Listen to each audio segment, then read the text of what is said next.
بسم اللہ الرحمن الرحیم۔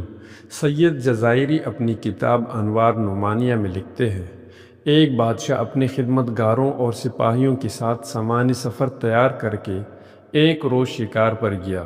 جب وہ پہاڑ کے دامن میں دوپہر کا کھانا کھانے دسترخوان پر بیٹھا تو ایک شاہین نے اچانک آ کر اس کے سامنے سے بنے ہوئے مرغ کو پلک چپکتے ہی اٹھا لیا اور تیزی سے اڑتا ہوا چلا گیا۔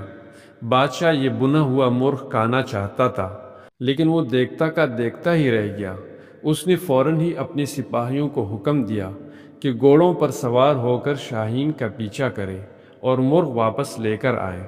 فوراً ہی لشکر روانہ ہو گیا، یہاں تک کہ شاہین کا تعاقب کرتا ہوا پہاڑ کے دامن میں جا پہنچا، اور اس کے بعد جب سپاہیوں نے دیکھا کہ شاہین پہاڑ کی دوسری جانب جا چکا ہے تو فوراً ہی یہ سپاہی گھوڑوں سے اتر گئے اور پہاڑ کی بلندی پر جا پہنچے۔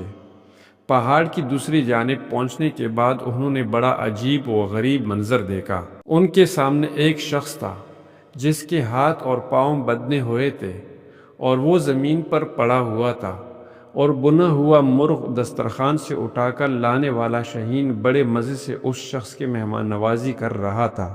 وہ پرندہ اپنے چونچ سے گوشت نوچ نوچ کر اس شخص کے منہ میں ڈال رہا تھا، اور اس کے بعد وہ اڑا اور کہیں سے اپنی چونچ میں پانی بھر لایا۔ پھر اس نے یہ پانی بھی اس شخص کو پلا دیا۔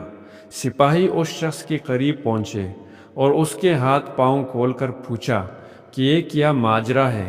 تو اس نے سپاہیوں کا شکریہ ادا کرتے ہوئے بتایا، میں ایک تاجر ہوں، تجارت کے سلسلے میں اپنا مال و اسباب لے کر جا رہا تھا کہ اسی راستے میں ڈاکوؤں کا سامنا ہو گیا۔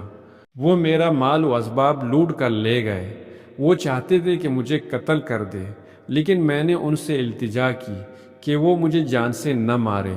وہ کہنے لگے، ہمیں اس بات کا ڈر ہے کہ تم کسی طرح آبادی تک پہنچ جاؤ گے، اور اس کے بعد ان لوگوں نے مجھے اور میرے خچر کو باندھ دیا اور چلے گئے۔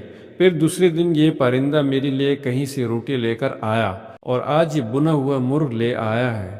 روزانہ 2 مرتبہ یہ پرندہ میری مہمان نوازی کرتا ہے۔ لکھا ہے کہ بادشاہ کو جب اس بات کا علم ہوا تو اس کی زندگی میں انقلاب آ گیا۔ وہ کہنے لگا، افسوس ہے ہم پر کہ ہم ایسے خدا کی خدائی سے غافل رہے جو اس انداز سے اپنے بندوں کو رزق فراہم کرتا ہے اور اپنا نظام چلاتا ہے۔ یہ کہہ کر بادشاہ نے اپنی حکومت سے کنارہ کشی اختیار کر لی اور اپنے زمانے کا عابد و زاہد شخص بن گیا۔ جزاک اللہ۔